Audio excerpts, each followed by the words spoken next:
Et salut mon ami, j'espère que tu vas bien aujourd'hui. Et alors aujourd'hui, à la fin de cette vidéo, mon but c'est de te donner des idées de prise de vue que tu peux prendre, d'élargir un petit peu notre vision des prises de vue qu'on peut prendre quand on filme une vidéo. Quand on crée une vidéo, on peut rien laisser au hasard, tu vois. Tous les plans qu'on prend, tous les effets qu'on met. Ce que je te propose, c'est qu'on regarde un extrait du film Terminator que je me suis rematé il y a pas longtemps. J'adore ce film, putain. Sarah Connor, est-ce que c'est pas le personnage le plus badass de l'histoire du cinéma, sérieux? Mais je t'ai sélectionné une scène où il y a plusieurs vagues émotionnelles, il y a plusieurs ambiances émotionnelles, il y a plusieurs beats, on peut appeler ça comme ça, tu vois, beat c'est vraiment comment dire, la charge émotionnelle d'une scène, et on va décortiquer ça ensemble en fonction des plans, en fonction des effets utilisés, et comme ça tu pourras vraiment avoir une idée plus précise la prochaine fois que tu shootes quelque chose de ah ok, à ce moment-là je peux faire ça pour véhiculer telle émotion, ou alors ah ok, ce plan-là je peux le prendre de telle façon, tu vois. Et bah écoute, on y va?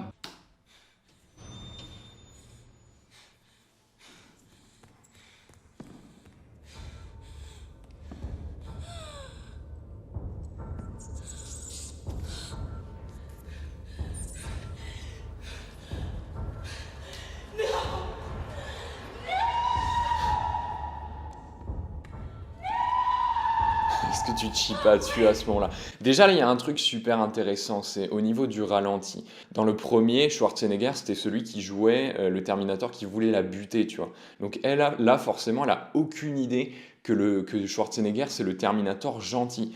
Et du coup, là, le ralenti, c'est vraiment utilisé pour, tu sais, elle arrive vers l'ascenseur. Déjà, il y a ça, regarde. On a une scène, on a un plan large déjà, donc pour situer la scène, on voit qu'elle est là, elle attend l'ascenseur.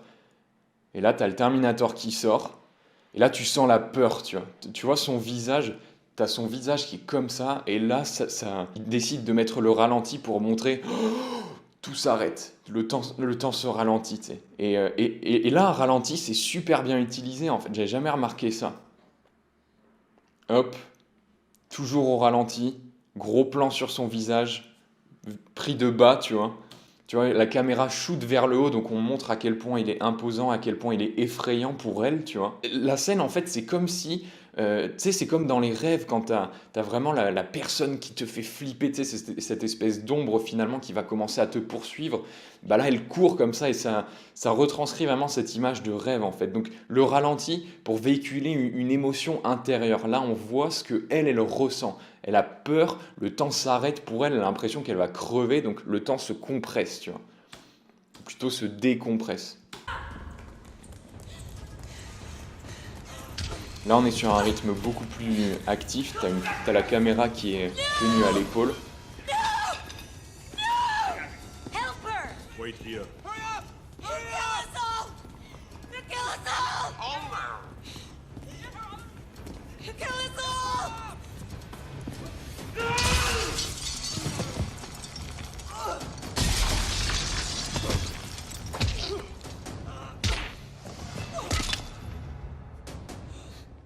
Fais pas chier. Donc là, je sais pas si tu as remarqué, mais on a deux types de mouvements de caméra. On a le mouvement de caméra qui est tenu à l'épaule pour donner vraiment ce mouvement d'action. Tu sais, quand elle court, quand elle essaye de s'échapper de l'ascenseur, c'est fait pour amener de la tension. Ce qui est intéressant pendant cette scène d'action, c'est que les plans sont extrêmement simples.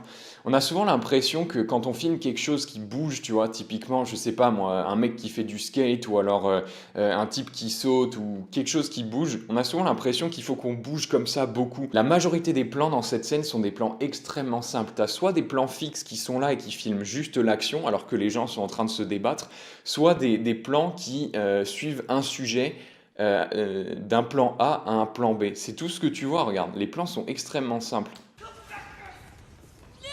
Tu vois la plan fixe, plan fixe, plan fixe, on suit le sujet.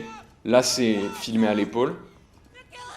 Plan fixe, plan fixe, plan fixe. Là, on suit le sujet, le Renoir qui se fait déchirer la gueule.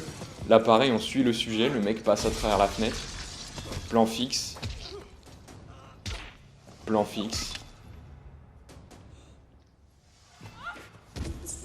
On a vraiment l'impression, quand on filme des vidéos, je le sais, parce que moi aussi ça me le fait, c'est qu'on a l'impression qu'on a besoin de bouger tout le temps. Alors qu'en fait pas du tout, tu peux tout à fait juste rester comme ça pendant une action, tu vois, il suffit juste de la capturer, t'as pas forcément besoin de bouger. Dernière scène, je parle beaucoup, ça va être horrible, cette vidéo elle va faire 10 ans, tu sais. Là t'as l'autre qui arrive. Putain, alors là mon gars, tu vois ça dans la vraie vie, tu fais dans ton froc, vénère.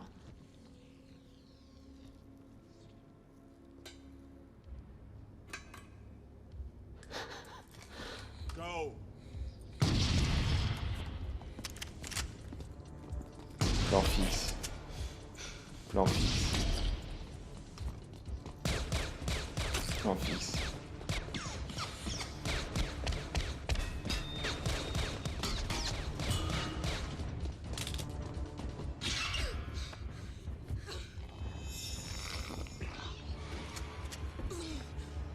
Cette dernière scène, pareil, un truc de ouf, mais il y a beaucoup de tension, tu vois, mais toujours des plans fixes en fait.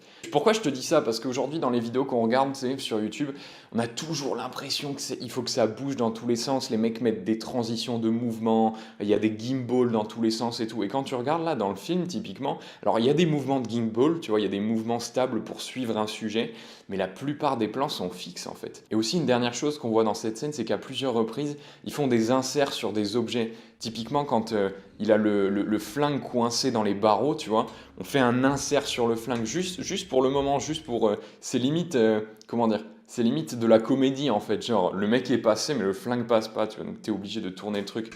Et il y a un autre moment où on voit ça, c'est quand il se met à les poursuivre, donc là il se tire dessus, tu vois, il se met à courir, et là t'as un insert sur... Voilà, les lunettes qui se font casser, il marche sur les lunettes comme si... Un peu comme pour dire qu'il va les éclater, tu vois. Pareil, insert sur la lame. Gros insert pour montrer comment ça se transforme. Insert sur sa tête, boum. Et ça se referme.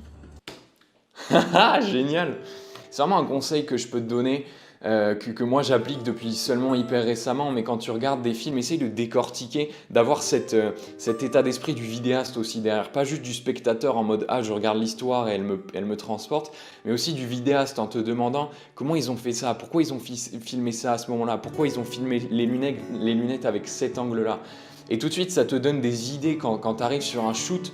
Bah, t'as vraiment tout ce bagage finalement, t'as un petit peu de James Cameron qui vient avec toi au moment où tu filmes et tu ajoutes un petit peu de sa sauce comme ça pour pimenter ton style et tes vidéos. Les effets sont utilisés vraiment avec une intention derrière, typiquement ralenti, pour exprimer la peur, pour exprimer le temps qui s'élargit parce que un peu donner cette ambiance de rêve, de cauchemar, de « ah, je me fais poursuivre par la chose qui me fait le plus flipper au monde ». Énormément de plans fixes pour montrer les visages. Il faut se discipliner en fait à juste rester comme ça pendant une action, tu vois. T'as aussi des plans du coup où ils font une espèce de travelling, une espèce de panning comme ça, où ils bougent, tu vois, ils suivent le sujet.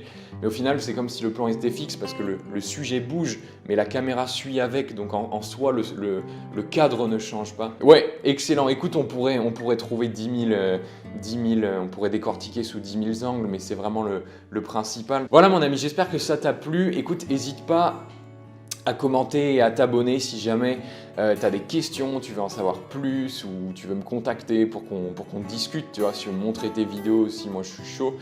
Et si tu veux aussi recevoir plus d'informations, si tu veux recevoir tous les conseils mais beaucoup plus précis, beaucoup plus distillés, tu vois, au quotidiennement dans ta boîte mail, tu as une liste de contacts dans la description, tu peux t'inscrire et puis je t'enverrai quotidiennement les meilleurs conseils pour améliorer tes vidéos, pour améliorer ton storytelling et pour faire des vidéos qui scotchent les gens, tu vois.